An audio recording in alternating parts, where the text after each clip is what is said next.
ওকে, আমরা গত ক্লাসে হচ্ছে একটা পদ্ধতিতে আমাদের ডিএনএস ভেরিফিকেশনটা দেখলাম।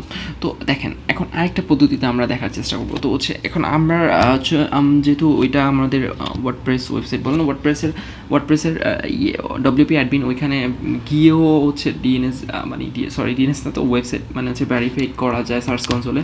তো ওই প্রসেসটা আমরা দেখবো। তার আগে হচ্ছে যেহেতু আমার এখানে আমাদের একটা ব্লগার ওয়েবসাইট আছে, তো আমি ওই ব্লগার ওয়েবসাইটটা হচ্ছে কীভাবে সার্চ কনসোলে অ্যাড করবেন ওই জিনিসটা হচ্ছে আমি দেখাচ্ছি। তো যেহেতু আমি এখানে হচ্ছে আমার ব্লগার ওয়েবসাইটটার এইটা হচ্ছে আমার ব্লগার ওয়েবসাইটের নাম, তো আমি এটাকে সিম্পলি হচ্ছে কপি করলাম। কপি করার পরে আমি হচ্ছে সার্চ কনসোলে গিয়ে এখানে হচ্ছে আমার অ্যাড করব। এখানে অ্যাড করার পর এখানে হচ্ছে আমি কন্টিনিউতে প্রেস করব। প্রেস করার পর এখানে এটা অটোমেটিক্যালি ভেরিফাই হয়ে যাচ্ছে। দেখেন এখন হচ্ছে এইটা কেন অটোমেটিক্যালি ভেরিফাই হচ্ছে, কারণ হচ্ছে এইটা ব্লগার ওয়েবসাইটটা আমি এইখান থেকেই ক্রিয়েট করছি, মানে হচ্ছে এখানে গুগলের যে ব্লগার এই অ্যাকাউন্ট থেকে ক্রিয়েট করার কারণে মাঝে মাঝে এই ইয়েটা হচ্ছে অটোমেটিক্যালি আপনার কি বলে ওরা ভেরিফাই করে ফেলে। সো আমি যেহেতু ব্লগার ওয়েবসাইট আমি এই ইয়েতে ভেরিফাই করতে যাচ্ছি, এই ইয়েতে ভেরিফাই না করে আমি হচ্ছে সিম্পলি হচ্ছে আমার এই আরেকটা জিমেল এখানে হচ্ছে আমার ব্লগার ওয়েবসাইটের ইয়েটা অ্যাড করতে যাচ্ছি সার্চ কনসোলের মধ্যে বা হচ্ছে ইয়ের মধ্যে। তো আমি এখানে সিম্পলি হচ্ছে সার্চ কনসোলের মধ্যে চলে যাব। তো আমার এই সার্চ কনসোলে হয়তো বা কোনো প্রপার্টি অ্যাড করা আছে, যেমন সবজি.অনলাইন, এইটা আমার প্রপার্টিটা অ্যাড করা আছে। তো আমি কি করব, এখানে হচ্ছে অ্যাড প্রপার্টির মধ্যে নতুন অ্যাড প্রপার্টি চলে যাব। তো অ্যাড প্রপার্টি চলে যাওয়ার পরে যেহেতু আপনার এটা এভাবে আসবে, তো আমি কি করব, আমার ওই আগের এই যে atikursiam.blogspot.com এটাকে হচ্ছে অ্যাড করব। অ্যাড করার জন্য আমি কন্টিনিউতে প্রেস করব। কন্টিনিউ প্রেস করার জন্য এখানে যেহেতু এটা নতুন আরেকটা জিমেল, তো এখানে অবশ্যই তারা হচ্ছে বিভিন্ন প্রসেস চাবে। তো কত প্রসেস হচ্ছে আমরা HTML ফাইল এটা আপলোড করার মাধ্যমে দেখছি। তো হচ্ছে এখন আমরা যে প্রসেসটা দেখব সেটা হচ্ছে HTML ট্যাগ। তো দেখেন এইখানে আছে আমরা গত প্রসেস হচ্ছে এইটাকে আমরা একটু উপর দিকে ডাউন করে এটা গিয়ে করে দিই। এখানে 5টা পদ্ধতি। আচ্ছা ওকে, আমরা এখন 2 নম্বর পদ্ধতিতে যাব। তো এখানে হচ্ছে HTML ট্যাগটা। তো দেখেন এই ট্যাগটাকে আমি কি করব, কপি করলাম। কপি করার পরে এখন ওরা ইনস্ট্রাকশন দিয়ে দেয়। তো আপনি জাস্ট এই ইনস্ট্রাকশনটা পড়েন। Copy the meta tag below and paste it into your site home page and it should be head tag. মানে হচ্ছে এটা আপনার হেড ট্যাগের মধ্যে বসবে এবং হচ্ছে বডির before the first body sections. Okay, তো ওরা বলে দিছে যে এটা হচ্ছে হেড সেকশনের মধ্যে আপনার এই ট্যাগটা বসবে।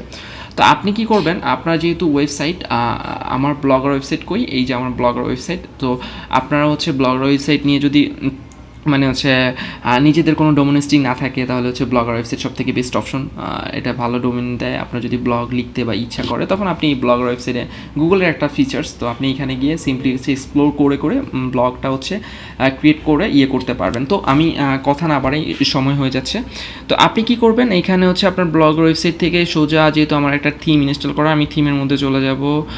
থিমের মধ্যে চলে যাওয়ার পর কাস্টমাইজ থিমে যাওয়ার পর এডিট উইথ HTML এটার মধ্যে ক্লিক করব। আমি এখন দেখেন এটা একটা কোডের মধ্যে চলে গেছি। সো আপনার এখানে কোড বোঝা লাগবে না, আপনার এখানে কোনো কোড বোঝা লাগবে না। ওরা যে ইনস্ট্রাকশনটা দিছে ওই ইনস্ট্রাকশনটা ফলো করবেন। ওরা আমাকে কি ইনস্ট্রাকশন দিয়ে দিছে, হেড ট্যাগের মধ্যে এবং হচ্ছে বডি সেকশনের আগে। তো আমি নর্মালি হচ্ছে কন্ট্রোল অ্যাপ, আপনার যদি ম্যাক হয়ে থাকে তাহলে কমান্ড অ্যাপ, অথবা হচ্ছে যদি উইন্ডোজ ইউজ করেন তাহলে হচ্ছে কন্ট্রোল অ্যাপ ক্লিক করবেন। অ্যাপ ক্লিক করার পরে এখানে হচ্ছে আপনি হেড সেকশনটা যদি করেন, তো আপনার এখানে দেখেন একদম করে দেখায় দিচ্ছে যে এটা হচ্ছে হেড। তো ওরা বলছে যে হেড সেকশনের মধ্যে বসে। তো আমি হেড সেকশন এখানে শুরু হয়েছে, তো আমি কি করবো, এখানে একটা এন্টার প্রেস করে এখানে সুন্দর মতো এটাকে পেস্ট করে দেবো, যে আমার গুগলের সাইট ভেরিফিকেশনের যে এটা পেস্ট করে দিয়ে এখানে এটা হচ্ছে সেভ, এই যে সেভের অপশন, আমি এটাকে সেভ করে দিলাম। ওকে, একদম পুরো সেভলি মানে হচ্ছে সেভভাবে সেভ করে দিলাম। এটা যখন এই আপডেট সাকসেসফুলি হয়ে গেছে আমার, তো আমি কি করব, আমার এইবার যেহেতু এইটার কাজ শেষ হয়ে গেছে, আমি সুন্দর মতো এখানে আমি ভেরিফাইয়ের মধ্যে ক্লিক করে দেবো। দেখেন ওরা দেন হচ্ছে আমার এটা সুন্দর মতো ভেরিফাই করে দেবে। So this is one of the process. মানে আমার এই ওয়েবসাইটে মানে এই সার্চ কনসোলে কেন মানে অটোমেটিক ভেরিফাই হয়ে গেছে, মনে হয় আগেরটা অ্যাকাউন্টে অ্যাড ছিল বা হচ্ছে এইখান থেকে এই ক্রিয়েট করার কারণে এটা অটোমেটিক্যালি ভেরিফাই করে ফেলছে। তো এই জিনিসটা হচ্ছে আমরা এইভাবে ভেরিফাই করব। তো গো টু প্রপার্টির মধ্যে ক্লিক করলে আমার এই মানে হচ্ছে এইবার হচ্ছে আমার atikursiam.blogspot.com এর সার্চ কনসোলে যত যা কিছু আছে সব কিছু দেখাবে। Okay, this is one kind of process আমাদের সার্চ কনসোলে হচ্ছে আমাদের ওয়েবসাইটটাকে অ্যাড করার জন্য। Thank you.